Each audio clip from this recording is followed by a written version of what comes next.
बिस्मिल्लाहिर्रहमानिर्रहीम। अस्सलामुअलैकुम दोस्तों, इस्लाम दुनिया का सबसे बड़ा और दूसरे नंबर पर आने वाला और साथ साथ सबसे पसंदीदा तरीन और सबसे तेजी से फैलने वाला मजहब है। प्यारे दोस्तों, सोशल मीडिया पर खबरों में हमें सुनने को मिलता है कि किसी न किसी मशहूर पॉलिटिशियन, सेलिब्रिटी या बिजनेसमैन ने इस्लाम कबूल कर लिया, तो ऐसी खबरें हमें सुनने को मिलती हैं और ऐसी खबरें सुनकर हर मुसलमान खुश होता है, उनका ईमान बढ़ जाता है। लेकिन दोस्तों, ऐसे मुसलमान भी मौजूद हैं जो दौलत, नाम, इज्जत और शोहरत के लालच में आकर दीन इस्लाम को छोड़ बैठते हैं।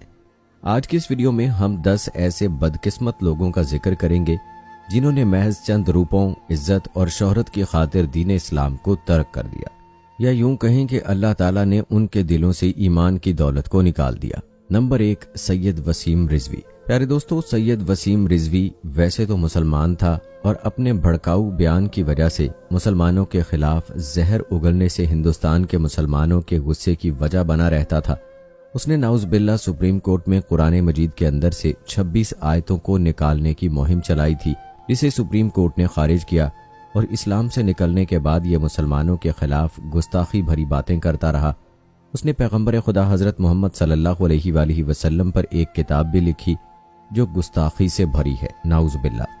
उसने इस्लाम छोड़ने के बाद हिंदू मजहब अपना लिया और अपना नाम सैयद वसीम रिजवी से बदलकर जतेंद्र नारायण सिंह त्यागी रख लिया और आज ना तो उसकी कोई खबर आती है और ना ही कोई बयान। अल्लाह पाक ने इस पर अपना अजाब इसी सूरत में उतारा। नंबर 2, सलमा। दोस्तों, सलमा इंडोनेशिया की मशहूर मॉडल और एक्ट्रेस है जो कि 4 जनवरी 1980 को इंडोनेशिया में पैदा हुई। उनकी पैदाइश एक मुस्लिम फैमिली में हुई और जल्द ही वो पूरे एशिया की जानी मानी मॉडल बन गई।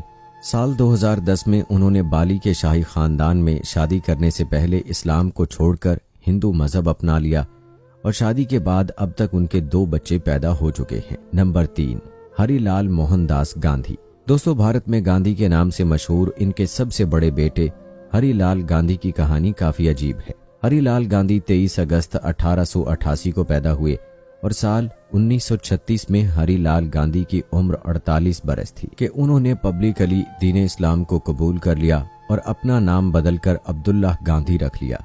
लेकिन लोगों ने उनका मुकम्मल बाइकाट करके उनको बुरा भला कहना शुरू किया, तो उनके माँ बाप ने उनको वापस हिंदू मजहब में आने के लिए कहा, लिहाजा उन्होंने फिर से इस्लाम छोड़कर हिंदू मजहब अपना लिया। नंबर 4, मोहम्मद अल हसन। दोस्तों, मोहम्मद अल हसन 10 सितंबर 1990 को बांग्लादेश में पैदा हुए, जो कि बांग्लादेशी क्रिकेटर का एक बड़ा नाम है। वो साल 2008 में 19 वर्ल्ड कप बांग्लादेश के क्रिकेट टीम के एक अहम हिस्सा थे और बांग्लादेश की टीम के कप्तान भी रह चुके हैं। मोहम्मद अल हसन का ताल्लुक वैसे तो इस्लाम से था, लेकिन उन्होंने अपने क्रिकेट कैरियर के दौरान अचानक से इस्लाम छोड़कर हिंदू मजहब अपना लिया और इस्लाम छोड़ने के बाद उन्होंने अपना नाम मोहम्मद उल हसन से बदलकर वकास रख लिया।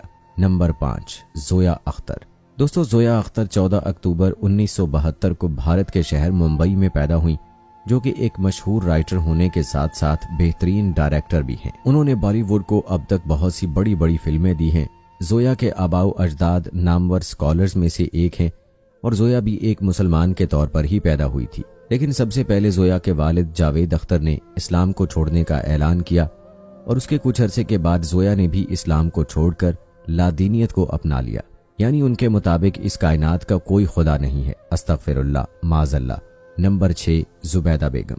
दोस्तों, जुबैदा बेगम साल 1911 में मुंबई में पैदा हुई, जो कि एक मुस्लिम फैमिली से ताल्लुक रखती थी। जुबैदा बेगम भारत की एक जानी मानी अदाकारा थी जिन्होंने कई साल तक इंडस्ट्री पर राज किया।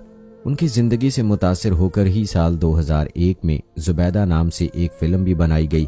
अपने कैरियर के दौरान जुबैदा को हैदराबाद के एक महाराज से प्यार हो गया, जो कि एक हिंदू घराने से ताल्लुक रखते थे। लिहाजा उन्हीं से शादी करने के लिए जुबैदा बेगम ने अपना दीन इस्लाम छोड़ दिया और अपने शौहर के मजहब को अपनाकर एक रानी बन गई और अपनी दुनिया और आखिरत को तबाह बर्बाद कर लिया। नंबर 7, सारा हैदर।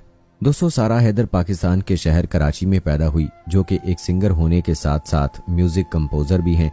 उन्होंने कोक स्टूडियो के नाम से मशहूर म्यूजिक प्लेटफॉर्म पर भी काम किया और वहीं से उन्हें बहुत शोहरत भी हासिल हुई। उसके बाद सारा पाकिस्तान छोड़कर अमेरिका चली गई और आज भी सारा अमेरिका में ही सेटल है।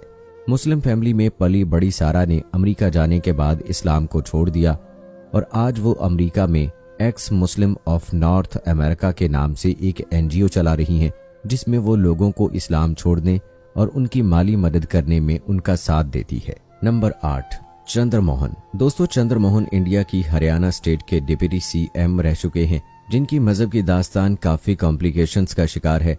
चंद्रमोहन 13 सितंबर 1965 को पैदा हुए, जो अब इंडियन नेशनल कांग्रेस का एक अहम हिस्सा है। वो पैदा तो एक हिंदू के तौर पर हुए थे, मगर एक मुस्लिम औरत से शादी के बाद उन्होंने इस्लाम कबूल कर लिया। कुछ अरसे के बाद उनकी अपनी बीवी के साथ ना बन सकी, लिहाजा उन दोनों ने उस शादी को खत्म करने का फैसला किया और तलाक के बाद चंद्रमोहन ने अपना पॉलिटिकल कैरियर बचाने के लिए फिर से इस्लाम को छोड़कर हिंदू मजहब अपना लिया। नंबर 9, तारिक फतेह। दोस्तों, तारिक फतेह मुसलमान होने के बावजूद इस्लाम का दुश्मन और गद्दार वतन निकला, जो कि अब एक एथिस्ट बन चुका है। प्यारे दोस्तों, तारिक फतेह पैदा तो कराची में हुआ था, लेकिन बाद में वो फरार होकर कनाडा चला गया। वहां उसने इस्लाम के खिलाफ तहरीकें चलाईं और लोगों को बड़े पैमाने पर इस्लाम छोड़ने के लिए उकसाता रहा। तारिक फतेह इस्लाम को छोड़कर लादीन हो चुका था और इसी साल 2023 में 24 अप्रैल को उसकी कैंसर से दर्दनाक मौत हो गई। नंबर 10, अली अमजद रिजवी। दोस्तों, अली अमजद रिजवी पाकिस्तान में पैदा हुआ और ये एक अच्छा राइटर भी है। अली अमजद 10 साल सऊदी अरब में रह चुका था, मगर उसने इस्लाम को छोड़कर लादीनियत को पसंद किया। आज अली अमजद कनाडा में रहता है और उसने एक किताब भी लिख रखी है जिसका नाम द एथिस्ट मुस्लिम है, जो बिल्कुल बेबुनियाद है। इस किताब में सिर्फ उसी की लिखी हुई बातें हैं कि इस्लाम छोड़ने के बाद उसने क्या क्या फेस किया। तो प्यारे दोस्तों, ये थे वो 10 लोग जिन्होंने महज दौलत, शोहरत और इज्जत की खातिर अपना दीन इस्लाम छोड़ दिया और इस्लाम के दायरे से बाहर हो गए। अल्लाह पाक का शुक्र है कि हम मुसलमान हैं और अल्लाह ताला ने हमें मुस्लिम घराने में पैदा किया और हमारे दीन को, ईमान को सलामत रखा। अल्लाह ताला से दुआ है कि अल्लाह पाक हम सबको दीन और दुनिया दोनों में कामयाबी नसीब फरमाए। आमीन या रब्बुल आलमीन।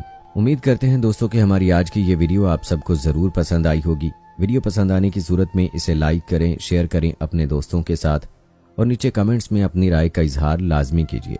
जाने से पहले ये कंफर्म जरूर कर लें कि आपने हमारा चैनल सब्सक्राइब किया है या नहीं। अगर नहीं किया तो अभी हमारे चैनल को सब्सक्राइब कर लें, साथ में बेल आइकॉन को भी प्रेस कर दें ताकि आने वाली तमाम वीडियोस का नोटिफिकेशन आप सबको वक्त पर मिलता रहे। मुझे दीजिए इजाजत, मिलते हैं आप सबसे अपनी अगली वीडियो में। फी अमानिल्लाह।